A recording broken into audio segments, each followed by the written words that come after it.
Hello and welcome to the Strong, Healthy, Happy podcast.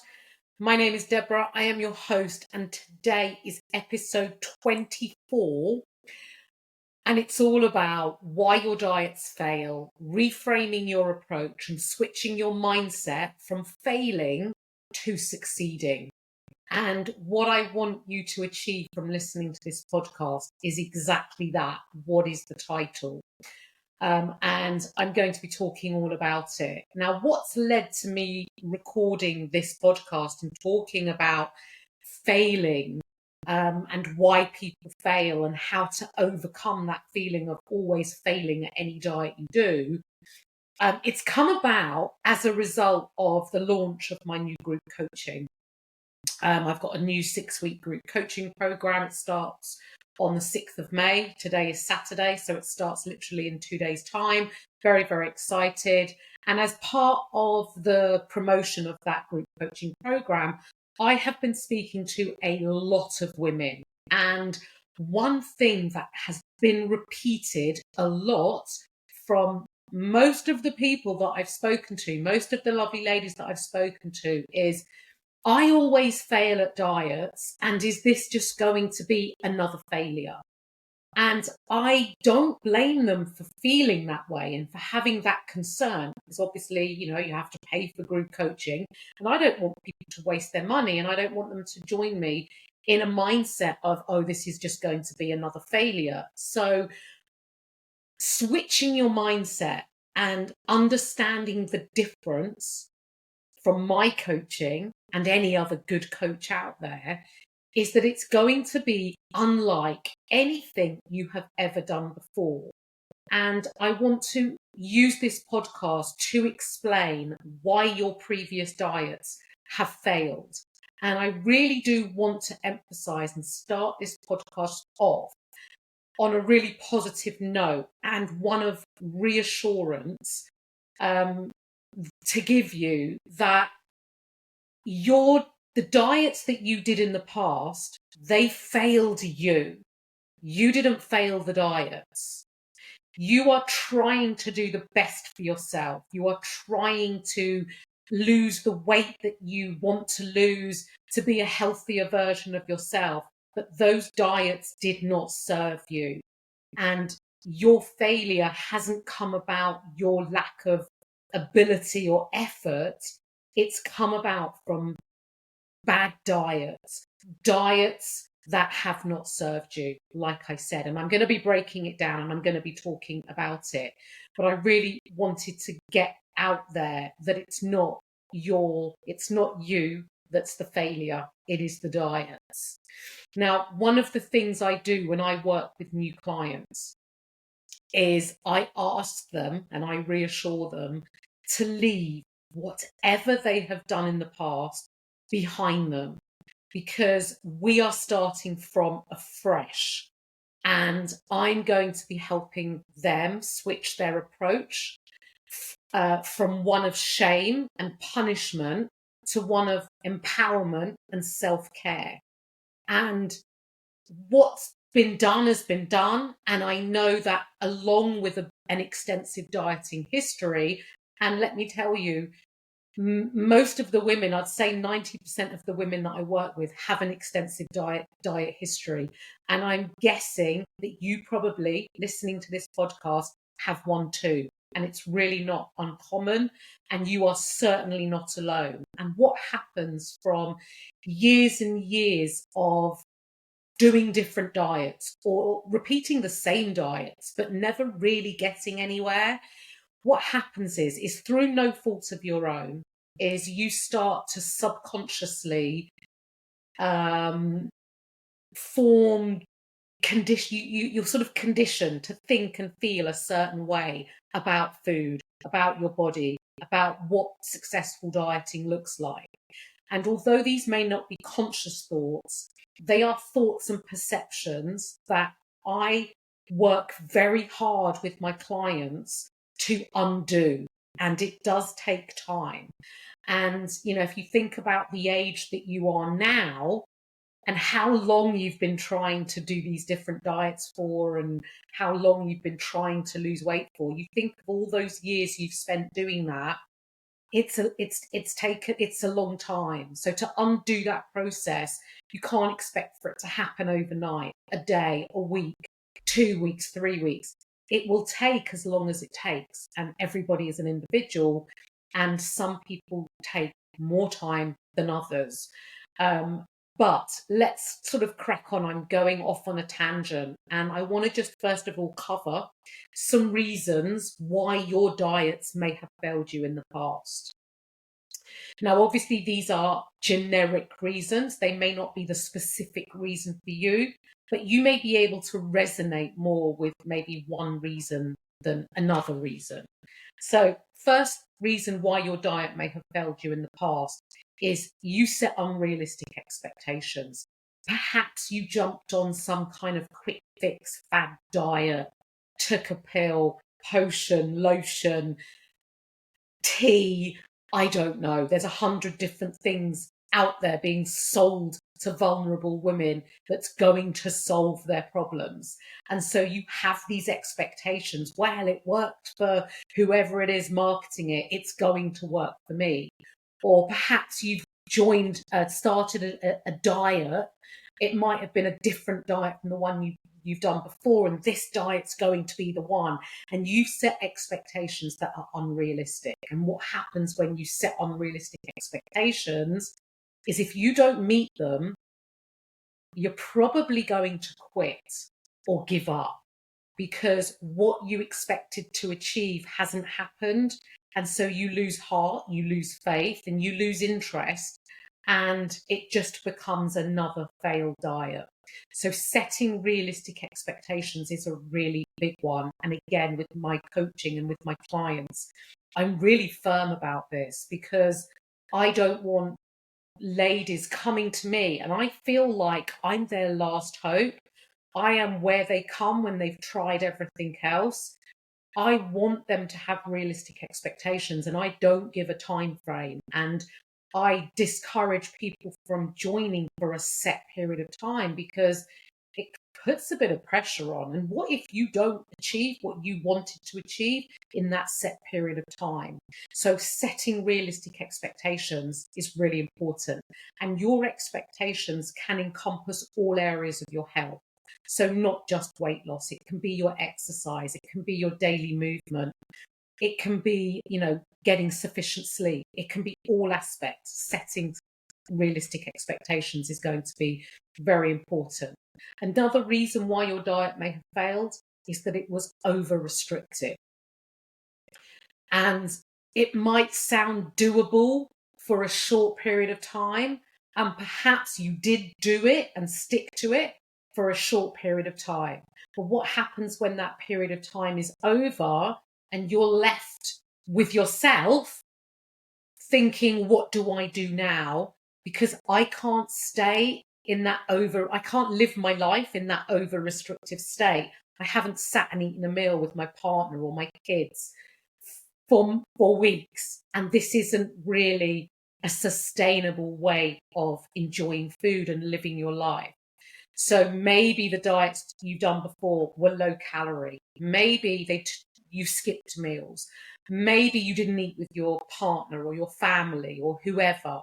Maybe they were so restrictive, you had to stop socializing because you couldn't eat when you went out with your friends or enjoy a glass of wine or whatever you enjoy doing. You had to kind of put a stop to it during this period of time that you were doing this diet, probably, quite a short period of time because it's been very restrictive, or maybe even over a longer period of time.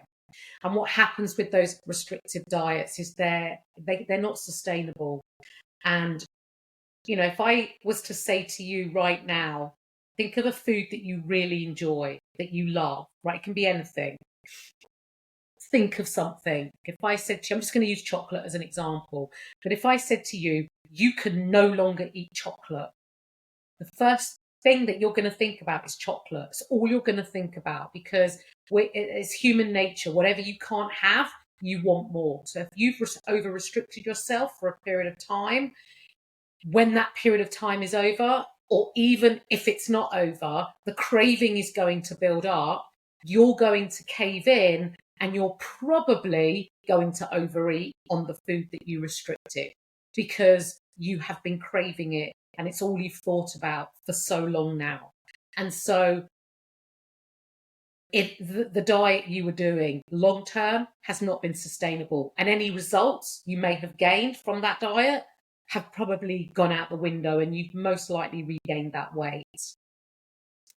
Another reason as well that diets may have failed is perhaps, sorry, I'm just blowing my nose, is perhaps the diet didn't suit you. You're an individual. You have a life, a lifestyle. You have commitments. You have pressures. You have work, perhaps. You have kids. You have all these things going on in your life.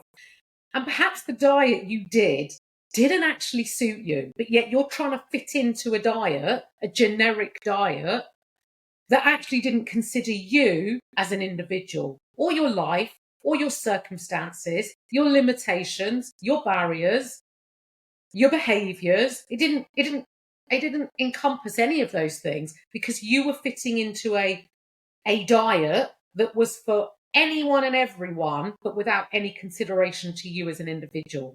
It's not going to be sustainable, probably wasn't very enjoyable. And so long term, it hasn't got you the results that you wanted, and you probably quit. Enjoyment is a really big one as well. And this is my last point. So, and I'm sure there are others, but these are what I'm covering today. So enjoyment's a really big one. If you don't enjoy the diet that you're on, and I mean, don't convince yourself that you enjoy it, because if you're currently doing some kind of quick fix fad diet, any diet, you're convincing yourself that you're enjoying it and it's going really well, right? And maybe you're making a bit of progress. But are you really enjoying it? Are you eating the foods that you enjoy? Are you being able to do all the things that you enjoy doing in your life and learning to manage your nutrition and eat to support your goal in your lifestyle in a way that you enjoy? Now, I'm not saying that you can have it all, because you can't if you want to lose weight. But to the very best of your ability, you still want to go out and socialize. You want to eat with your family. You want to still include the foods that you enjoy. They may be, smaller portions. You may have to make compromise. Sorry about that. You may even have to make compromise. You may even have to sometimes say no thank you. But being able to find that balance is going to be really important. And some of those diets you did before didn't teach you actually how to find balance. So there's some of the reasons why your previous diets failed you. Notice you didn't fail, they failed you. Now, another big reason why you may have failed in the past. Now, this may hit a bit of a sensitive spot with you. And I know when I start working with women and we start peeling back the layers, and even as early as as a consultation call, when they first inquire about coaching, I can see the signs that this is very apparent, and it's something that obviously I work with and support my clients in doing. But what that is your underlying issues and the failure to address them. Now, I know that sounds pretty heavy, but it's really important to acknowledge and open yourself up to thinking about, because it doesn't matter how many diets you try and do, you will always fall at the first, second, third, fourth, fifth, sixth, seventh, eighth, ninth, 10th hurdle if you don't address the underlying issues. Yes, dieting is about eating less, moving more. We know that. It's the science. But it's not really very helpful. And yes, the science may seem straightforward, but it's really bloody hard to do. And it's even harder to do if you don't address your underlying issues. What are the underlying issues? Emotional eating, stress eating, poor relationship with food, and a poor perception of certain foods. Perhaps you've got poor body image. trying to think, low self-esteem. These kind of things really present themselves when I work with clients, especially when they come from an extensive dieting history. And you may not think that you have a poor relationship with food, but when you start thinking and having the support of a coach and having those conversations that actually make you realize that it's not you, like the poor relationship with food that you may have developed over time subconsciously, that you've been maybe even really unaware of, when you start to see how things should be, when you switch your mindset and approach to dieting and all that's involved with it and dealing with these deeper issues, you start to think, yeah, maybe I need to look at these things. And like an example, I'll never forget, this was my one of my, not my first client, but one of my very first clients. We were talking and she said to me, I don't know, we were talking about breakfast. She wasn't a client at this point. We were friends and we were talking. And I said, oh, I don't know, we talked about breakfast. And I was saying, oh, love a bit of avocado and poached eggs on toast. And she looked at me. She was dieting with a diet club. And she looked at me and she said to me, oh, I can't eat avocado. It's a sin. And it's a sin. And I'm like, what? It's an avocado. What do you mean it's a sin? She goes, yeah, it's however many sins it was. I can't remember. I said, no, it's not a sin. It's an avocado. It's sort of termed a healthy fat. It's an avocado. And educated lady thought about it and she goes, do you know what? You're right. It's just an avocado. And when you understand that, yes, it has nutritional value. Yes, it is a fat. Yes, you can include it in your diet, but understanding how to include it in your diet and how much is really life-changing. So addressing your underlying issues, relationship with food, that's developed over time through no fault of your own, sins, bad, off track. I'm trying to think of the terms. My brain is like, sometimes when I have to think of things on the spot, I don't have a script, I just have bullet points. But all those words that you pick up from these previous diets, bad, good, healthy, unhealthy, fattening, sins, points, free food, they're labels. And it's just food. Food is just food. But you've developed an unhealthy perception of some foods. And when you learn to reduce and change your perception of certain foods, it is freeing. It is absolutely freeing. And I know this because I've been through it. And it is freeing. And addressing these underlying issues is what I call doing the deeper work. And most of my clients, majority of my clients, are doing the deeper work. And this is how they successfully lose weight and keep it off. And for you to be able to do the same, if you're listening to this podcast, you have to deal with these deeper issues because they're going to keep reoccurring. Emotional eating is a really big one, again, that I have with a lot of women. And yes, sometimes food does give us comfort, but you don't want to rely on food as your only source of comfort, and recognizing what you're feeling, why you're turning to food, and how to develop and build a toolbox to enable you to cope in a situation where you turn to food as a result of how you're feeling and your emotions. And I work with clients a lot on this.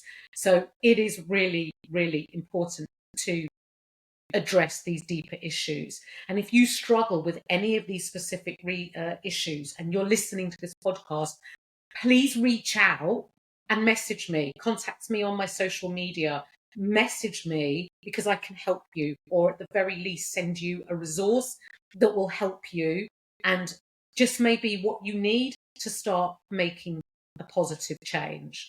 And whilst we're here in this point in the podcast, if you have not subscribed or followed, depending what it is on what platform you're listening on, please do. And if you haven't left me a 5-star rating yet, please do, because I know many of you are listening, and I know that many of you are gaining a lot of knowledge and education and support and advice as a result of listening to my podcast. So please, when you finish listening to this podcast, leave me a review and give me a 5-star rating. It would be much appreciated. And share my podcast and my social media profiles with your friends, because I just want to help as many women as possible. And there are so many women out there struggling, doing the best, and the additional advice and support is going to really help them.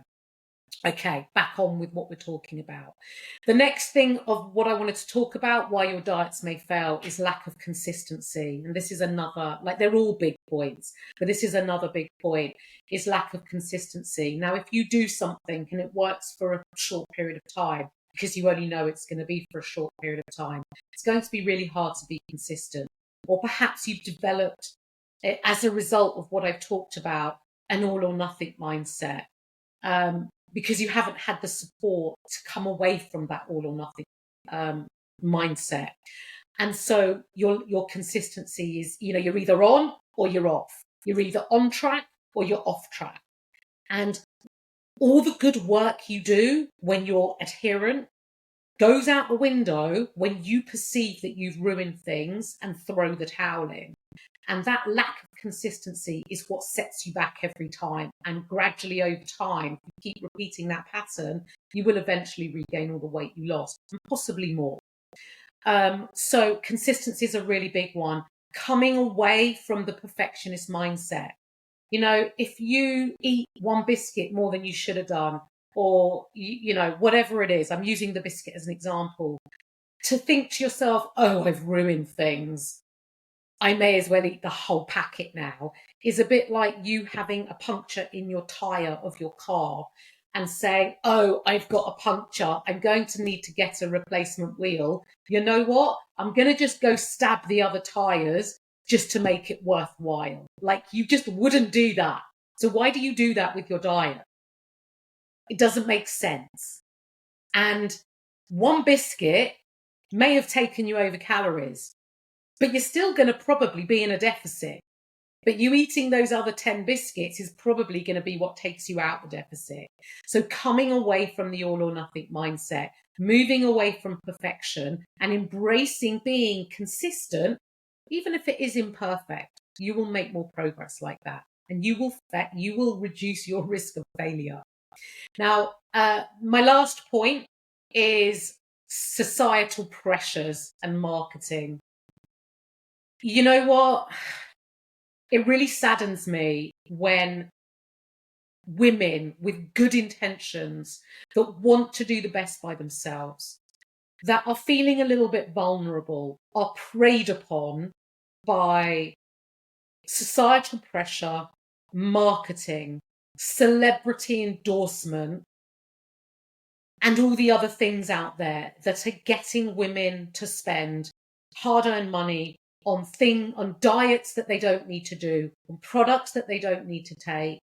But with your good nature, you are trying to solve your problem, and they're telling you that this is going to solve it. And unfortunately, there is a lot of conflicting information out there, and celebrities endorsing products. Are they a qualified health professional, nutritionist? They're getting paid, let's face it. And you're buying into that and then wondering why it doesn't work.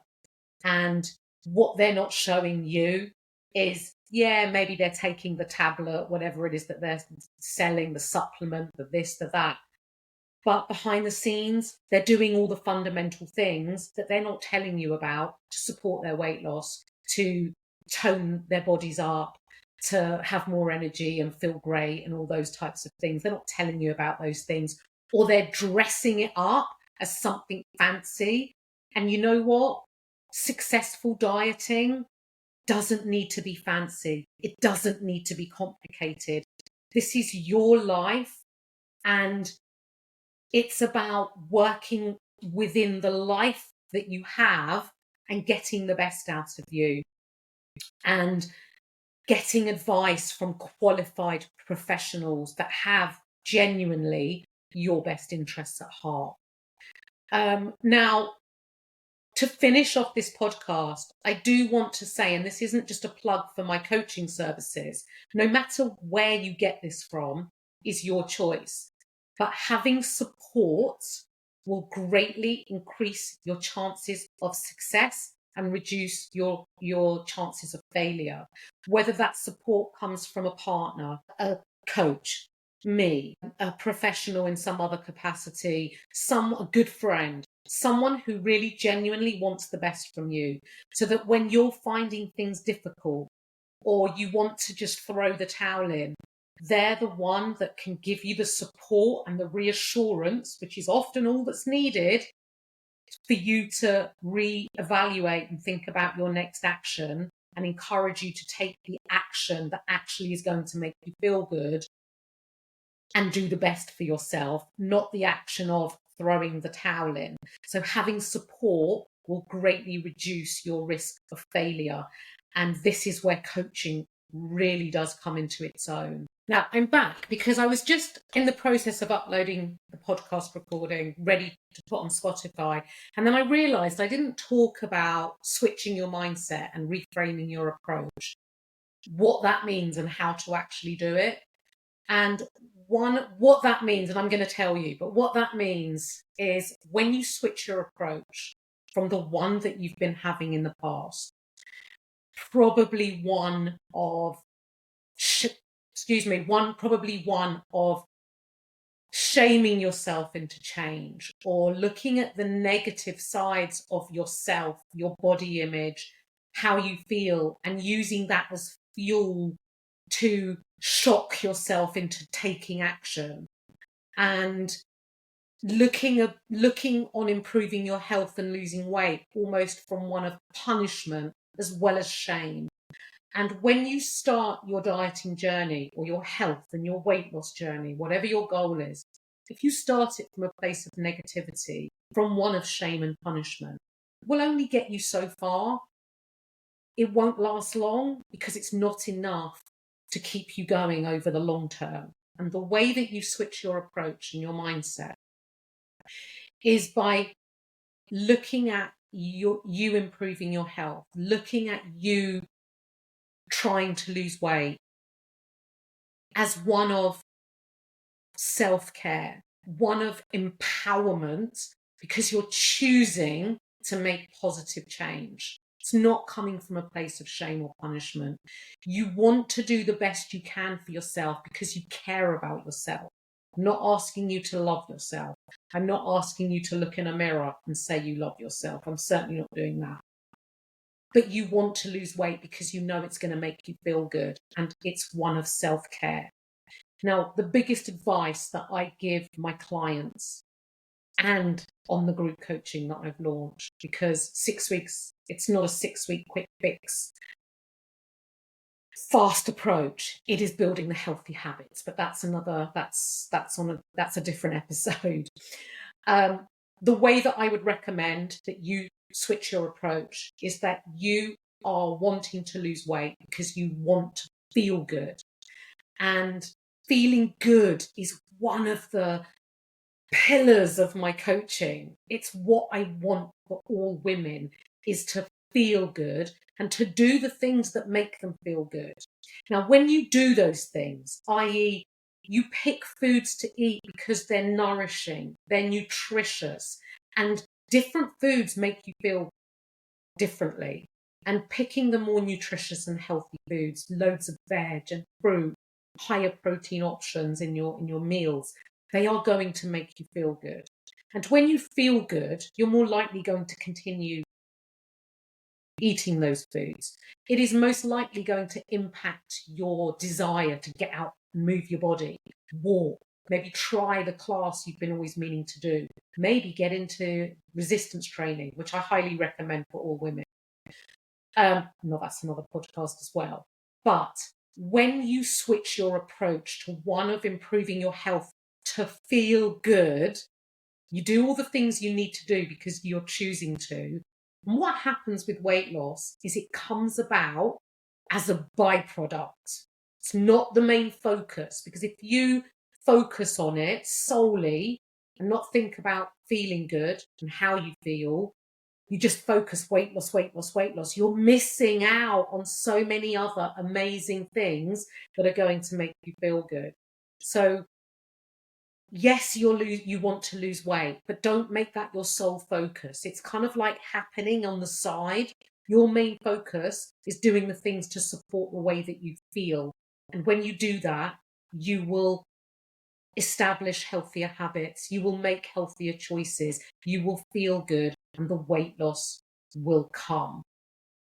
Now, if my podcast has been disjointed because I've added this bit on, bear with me, but it was really important for me to add on. And I hope that you can see that, and it really helps you switch your mindset and your approach. Now, if you haven't already listened to my previous episode called Feel Like You've Been Dieting Your Whole Life, I recorded a podcast with my wonderful client, Emma, who pretty much encapsulates every failed dieting habit done under the umbrella. She's done it, and we talked about it, and she has come out the other side via coaching. I will link it in the show notes because I can't remember off the top of my head what episode it is, but scroll back. It was recorded in January of 2024, and it's called Feel Like You've Been Dieting Your Whole Life. Please go listen to it.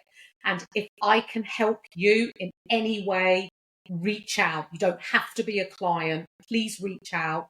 All my contact details are in the show notes. Don't forget to leave me a review, and I'll catch up with you on the next one.